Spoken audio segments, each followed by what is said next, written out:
Okay, I'll go through the little argument, but before I do that, I just want to jump to the next chapter. Why do I want to do that? Because I just want to make it clear how these chapters are structured. Let's just go to chapter 2. You don't have it. You won't find it. All right, it's on the PDF. I'm not going to read the whole thing. I'm just going to summarise. Let's have a look at how chapter 2 starts. Marxism may be all very well, like all very good, in theory. Whenever it has been put into practice, however, I'll make it a bit bigger so you can see it. Sorry, probably a bit small at the back.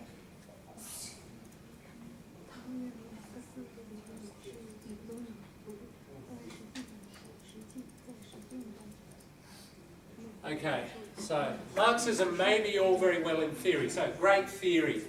Whenever it's been put into practice, however, the result has been terror, tyranny, like dictatorship, and mass murder on an inconceivable scale. Inconceivable, you cannot think about it. It's a huge scale, right? So it's an argument against it, clearly, isn't it?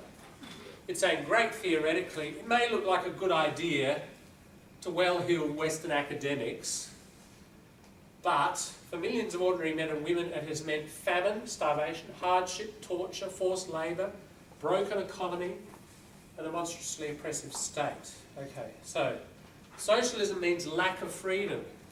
It also means a lack of material goods, not enough to buy.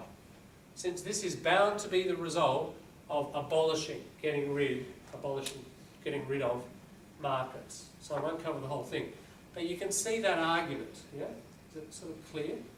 They're saying, what he's trying to do with each chapter, if you went into the pub here and said, what do you think of Marxism? And what do popular people say? Oh, great theory. I mean, a lot of people say, what? I've not heard of it. But, you know, if they had, this is a very common thing. Somebody would say, oh, great in theory, but look at the practice. Doesn't work. Or look at the first one that we're looking at. Oh, fantastic for the 19th century when you had, you know, big factories and heavy industry and chimney sweeps, but really post-industrial economy, not relevant.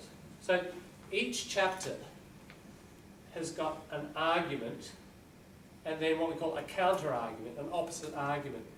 So do you think this is Terry Eagleton's opinion? No, it's the opposite, isn't it? This is the way it's structured.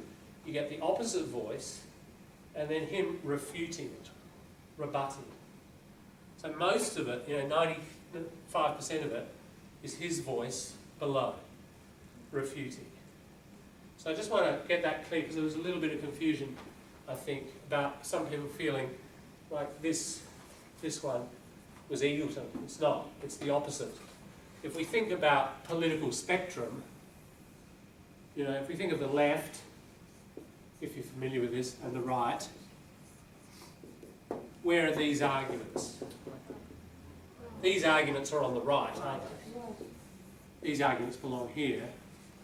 And on the left, we've got Marx, and we've got Eagleton here, as well as his supporter, obviously, saying why Marx was right. Okay, so in terms of a left-right, so we've got these two voices going on in the text. And it's not equal, it's not 50-50.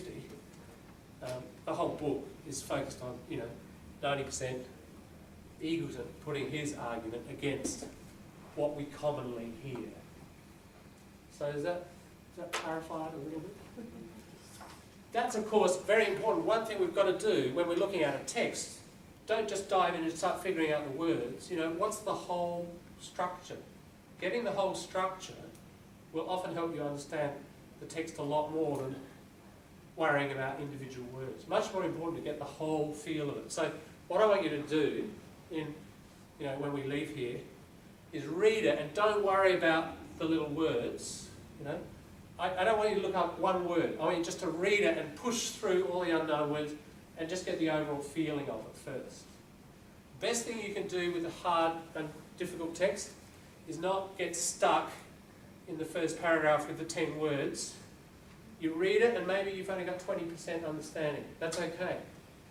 What you do is you read it and you get 20%. Read it again, probably jump to 40. Read it again, 50. Read it again, probably not so much, maybe only 55. It gets less, doesn't it? You can't get past a certain limit, sure. All right, then, and at that point maybe you go and look up some words. Not all the words. What you should do is, okay, you read it, you might have 60 words in that whole article you don't understand. Which of those 60 words do you feel are blocking a key idea? Usually you can tell, even if you don't understand the whole text, often you can think, there's a key idea here, I don't know what it is, but I know it's important. And there's this word that's stopping me. You recognise that feeling? All right, that's the word you look up. So it might be 20% of all the words, of the 60 words. Look up them first. Then read it again. And read it maybe twice. Okay, now you still haven't looked up all the words. I bet your understanding now is about 70%. You see the strategy? Because getting into single words, I mean, I did it for the sake of demonstrating the Google image thing. But I don't think you should work like that with every word. You'll be like a snail that's sort of trying to get to Melbourne. You know? It'll just take too long. If you be a snail, you know, climb up on top of the car and get a lift. You know, that's what I'm suggesting you do. So, can you try that strategy of how to read? You know, approach it by reading it through and being kind of happy and relaxed about even a 20% comprehension level. That's okay. Read it again, 25. Read it again, 30, you know. Then you have to look up words, maybe 10. This is a very good strategic thing. Which words are really important? Which words are blocking me? Not all the words. You make those decisions. Look up 10 words. Read it 2 or 3 more times. That's your best, most effective method. You are probably heading towards further study or professions where you're going to get difficult texts. You've got to learn the survival mechanisms, survival strategies. If you start looking at every single word, you're going to die. You're just not going to be able to do it. So what we have to work out is good strategies, logical ones, to how to get the most out of the least time. That's going to be important. And the least energy. Yeah. Okay, let's have a quick look back at the actual text now, the first one. Chapter 1.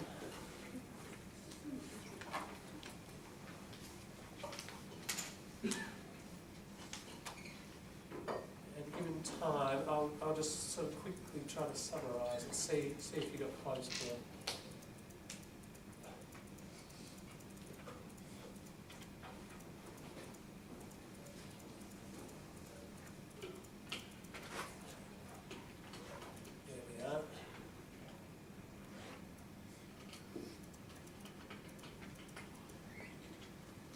I'll just sort of try to put it in plain English for you. Okay, I think the first bit's clear. Marxism is finished, it's gone. It's in the past. It might possibly have had something to do with this old world, industrial world, of factories, people starving, you know, violent crowds trying to get food, coal miners, chimney sweeps. Yeah, misery in the 19th century, in 1848, 1857. Massed working classes, large groups of workers in big factories. But the world is changing, isn't it? Those factories, at least in Australia, disappearing, you know, a lot of Europe, disappearing, going to other places. Less factories, more offices, people at computers, people into services. So that world in the past, maybe it was relevant. Now, one group here was interesting. Just it. There was a question here. It. Related to what is here. Yeah. There's your statement, isn't it? And there's your subject of that sentence. And then the it refers to that subject. And the it. And the it. So this is what we call reference. And important for a complex text to be tracking that reference and getting quite clear. That's quite a long jump back, isn't it? That's one. Well, it's a long sentence. 1, 2 long sentences jumping back to there. So yeah, you've got to keep that under control. But interesting, we'll come to that later. We'll look at the language of this in a minute.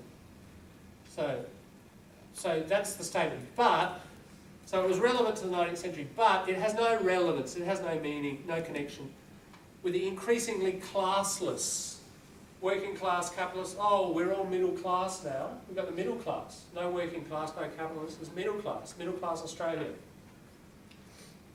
What do you think? Are you working class, middle class, or capitalist? Or are you trying to be working class, trying to get a job? This is a big debate, you know. Does the working class still exist? I would certainly argue it does. Marxists would argue it does. But others would say, no, we're middle. The middle's got bigger. The tendency, though, is in even advanced economies, the rich are getting richer and the poor are getting poorer. The middle's actually collapsing around the world. It's getting thinner. It got fatter in the late 20th century, so 1940s, 50s on, till about 1980. The middle class got fatter. Probably. I did. But then we got thinner. So there's more poor and more rich, and the middle is thinning out. And if you look at Europe, look politically at Europe, the parties of the political centre, the Labour parties, are collapsing. And you're getting a far left and a far right. That's growing because of the global economic crisis, all sorts of reasons which I hope we will discuss, which is good language practice. Okay, so classless, yeah, this is the argument. That's the argument that the right put. Oh, we're classless now. Socially mobile. If you're born into the working class, these days, opportunity for everybody. You can work your way up to, you know, IT programmer, manager, whatever.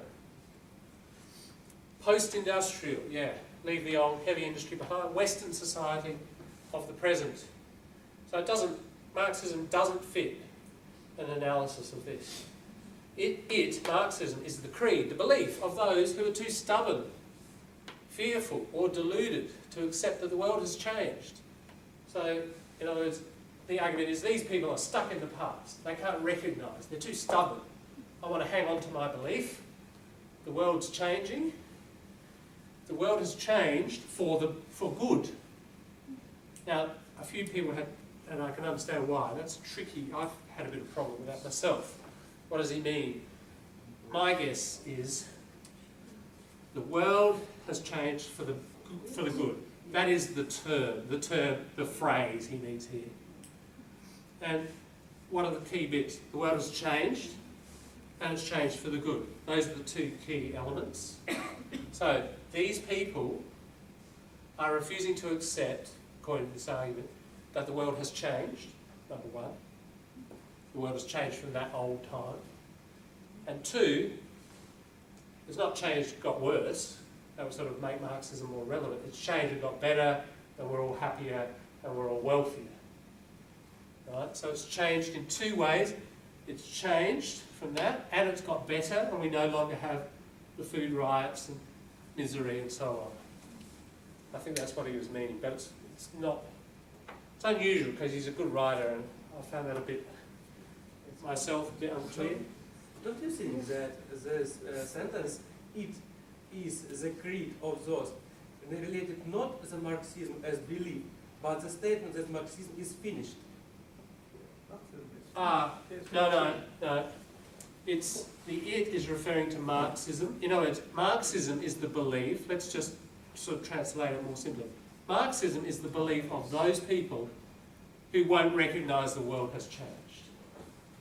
Now, clearly that would be an argument about Marxism, not what you're suggesting. Yeah. Yeah, it doesn't. It's not Marxism is finished, is the creed of those who are too stubborn. It's Marxism. Because Marxism does believe the world is changing. So that's why. That's true. That's an interesting point, Helena, and well done, because that's exactly one of the arguments he puts later in here.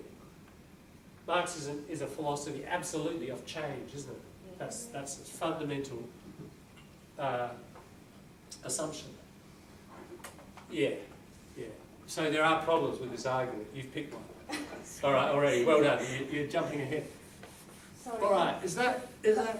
Are we? The last sentence is that Yeah. means for those people, they don't believe the world already changed for good. Is that what I mean? Yeah, that's right. This person who would put this would be saying that these Marxists, they don't recognise the world has changed, and they don't. Even if they do recognise it's changed, they don't recognise it's changed for good. But, says the person who wrote this, it has, and that's why Marxism is finished.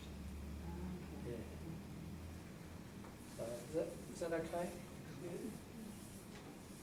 Okay, so that's the argument, and the rest of the chapter is his refutation or his rebuttal to that. So that's what I want you to read over the next month, and try to use those strategies I've suggested of,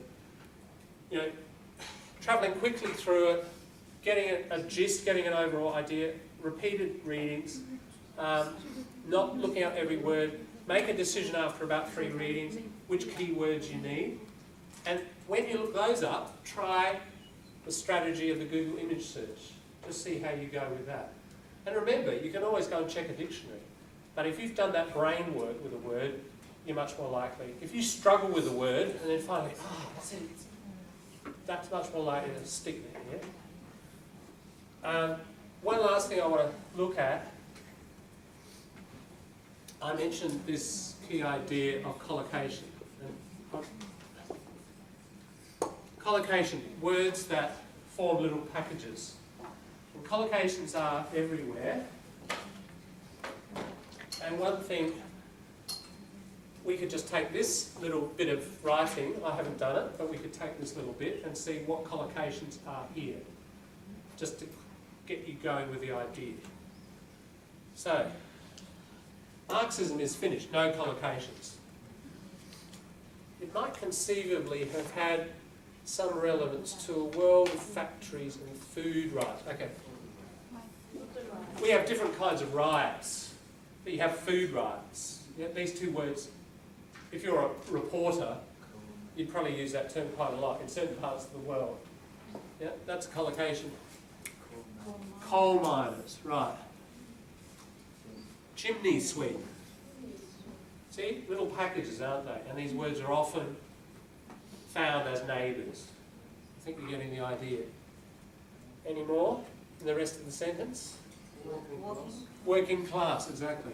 And even, interestingly, the plural form, working classes, you can say. There is another one. Yeah, that is. Here. The widespread misery. Now, look, you can write without collocations. You can say, there's a lot of misery in certain parts of Australia. A lot of misery. That's fine.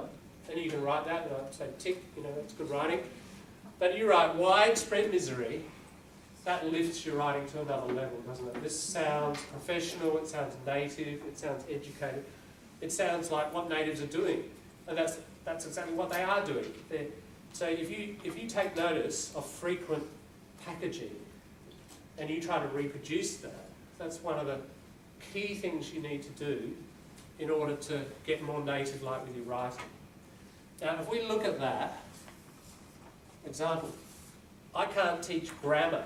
It's not grammar, is it, that will get you better at using collocations. It's not a grammar issue. And grammar's still important. We need to do grammar.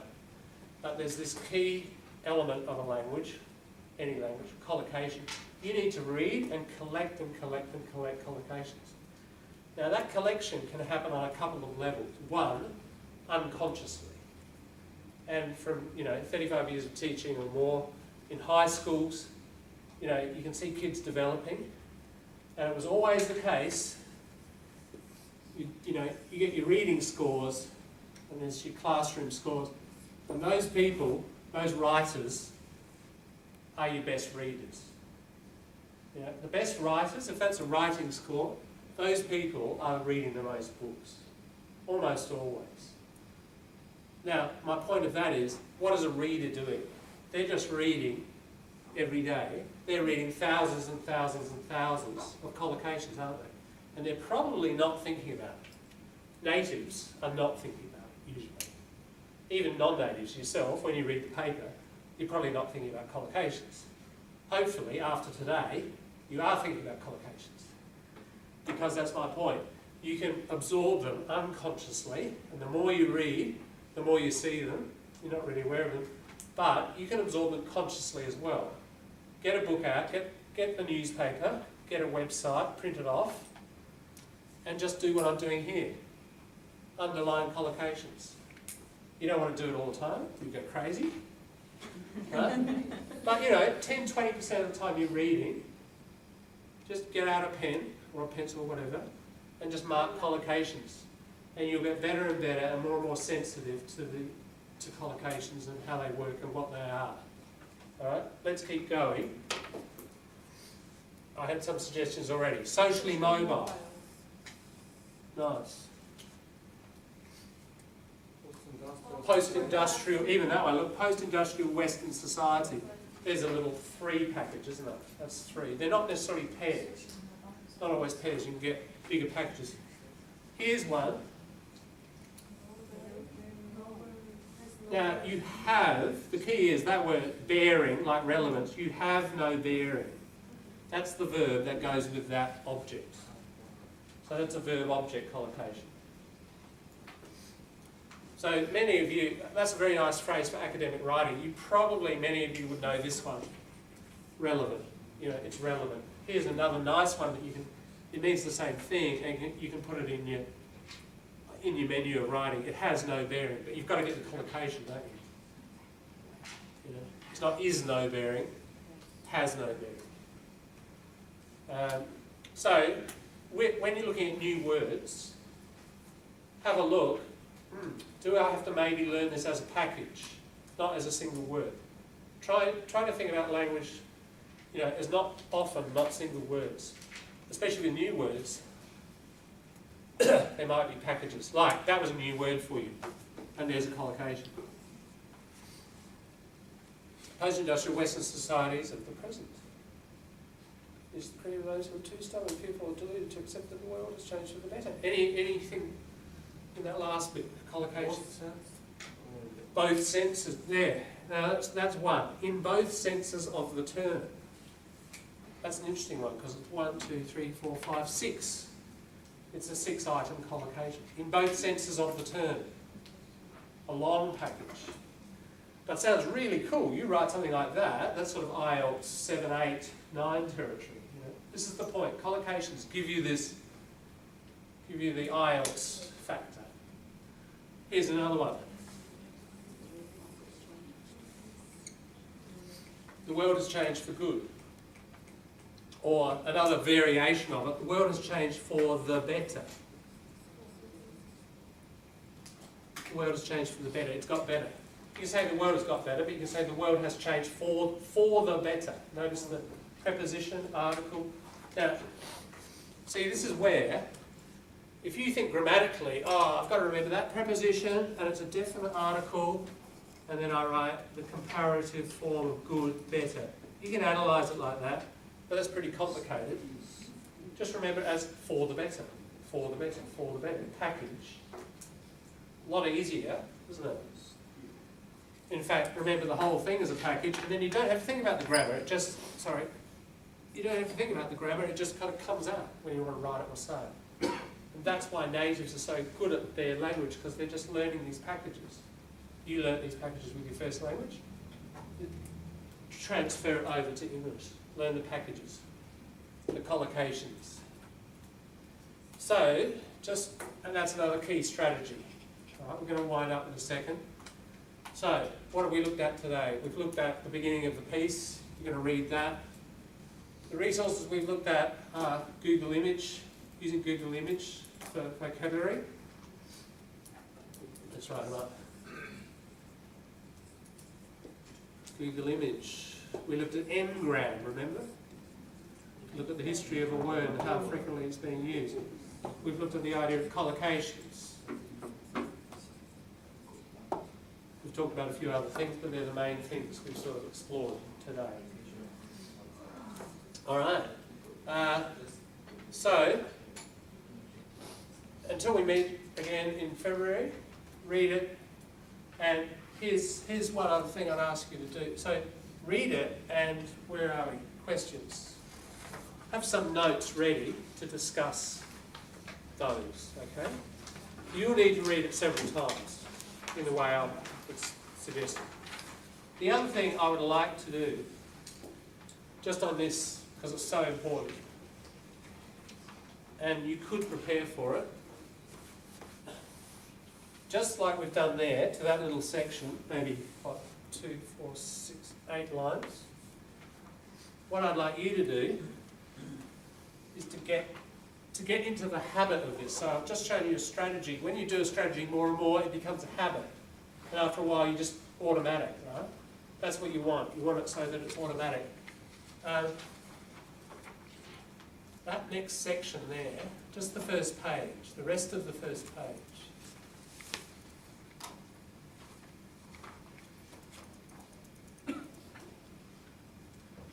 It's not too long, is it?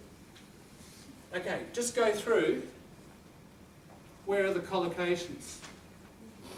Just on that bit. Let's make it over the page to finish the paragraph, okay?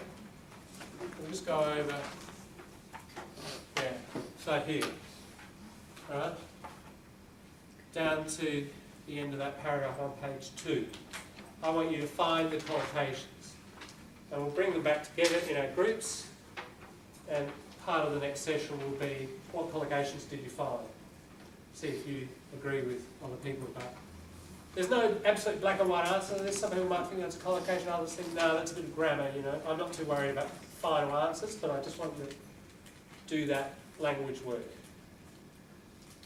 And what I would say is, once you've got that idea, take it away with you and don't just use it here.